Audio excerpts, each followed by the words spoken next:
Hi అండి, అందరికీ నమస్తే. Welcome to Abhi TV.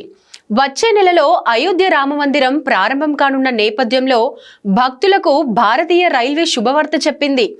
అయోధ్యను దర్శించుకునేందుకు వెళ్లే భక్తుల సౌకర్యార్థం తొలి 100 రోజులు ఏకంగా 1000కి పైగా ప్రత్యేక రైళ్లను ప్రకటించింది. దేశంలోని ప్రధాన నగరాల నుంచి అవన్నీ అయోధ్యకు పరుగులు తీయనున్నాయి.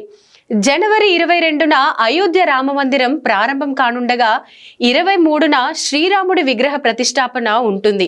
అదే రోజు నుంచి భక్తులకు ఆలయ దర్శనం అందుబాటులోకి వస్తుంది.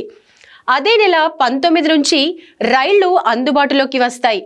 ఇవన్నీ ఢిల్లీ, ముంబై, పూణే, కోల్కతా, నాగ్పూర్, లక్నో, జమ్మూ సహా వివిధ ప్రధాన నగరాల నుంచి నడుస్తాయి. డిమాండ్ను బట్టి రైళ్ల సంఖ్యను మరింత పెంచుతామని అధికారులు తెలిపారు. మరోవైపు భక్తుల తాకిడిని తట్టుకునేలా అయోధ్య రైల్వే స్టేషన్ను పునరుద్ధరించారు.